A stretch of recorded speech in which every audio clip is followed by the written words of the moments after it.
जंगल में भयानक तूफान आया और बिजली कड़कने लगी और बारिश शुरू हो गई। बारिश बहुत तेज थी। उसी बहाव में दो अंडे बहते हुए दूर से आए और एक सुरक्षित जमीन पर जाकर रुक गए। जब बारिश थमी, सूरज निकला तो कुछ दिनों के बाद उसमें से एक अंडा फूटा और उसमें से एक नन्हा बगुला बाहर निकला। वह अकेला था और डरा हुआ था। फिर कुछ दिनों के बाद दूसरा अंडा भी फूटा, उसमें से एक नन्ही बतख बाहर निकली। दोनों अलग थे, लेकिन इस अजनबी दुनिया में वो एक दूसरे का सहारा बन गए।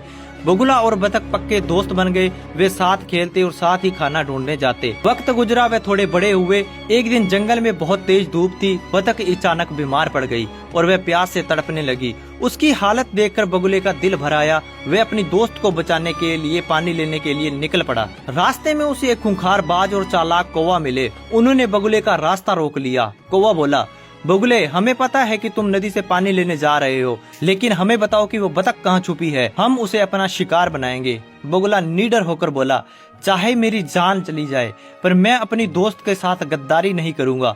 वे मेरे लिए मेरी बहन जैसी है और मेरी जान से बढ़कर है। गुस्साए बाज और कौवे ने मिलकर बगुले पर हमला कर दिया और उसे लहूलुहान कर दिया। बगुला अपनी आखिरी सांस तक अपनी दोस्त का पता नहीं बताता।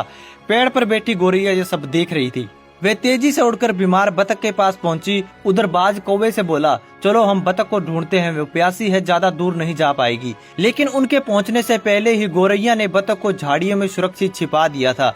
कुछ देर के बाद वहां बाज और कौवा पहुंचे, पर उन्हें बतख नहीं मिली। बाज गुस्से में चिल्लाए, वह शिकार कहाँ गया? कोई तो है जो हमारी आंखों में धूल झोंक रहा है। इधर गोरैया ने बतख की जान बचाई और रात के अंधेरे में वे दाना पानी जुटाती।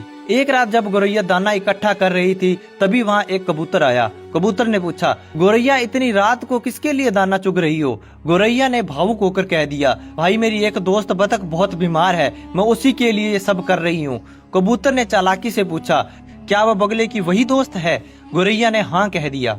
इधर कबूतर ने जाकर बाज और कौवे को ये सब बता दिया। बाज बोला, अब समझ आया, वह गोरैया ही सब कर रही है। अब धूप तेज होगी, वह पक्का नदी में पानी लेने गई होगी। बाज और कौवा गुस्से में नदी की तरफ दौड़े। बाज ने कहा, आज बतख का आखिरी दिन है। इधर गोरैया अपनी जान हथेली पर रखकर बतख के लिए पानी लेने नदी की ओर निकल चुकी थी और बतख अभी भी बेदम होकर छुपी थी। क्या बाज और कौवा उस बेबस बतख तक पहुंच पाएंगे? क्या गोरैया अपनी दोस्त बतख को बचा पाएगी? यह जानने के लिए हमें कमेंट करें और वीडियो को शेयर करें। उस दिन जंगल ने सीखा कि सच्ची दोस्ती रंग या रूप देखकर नहीं की जाती और जो दोस्त के लिए अपनी जान दांव पर लगाता है वही असली वीर होता है। अगर ये आपको हमारी स्टोरी अच्छी लगी तो हमारे चैनल को फॉलो करें और वीडियो को शेयर करें, लाइक करें।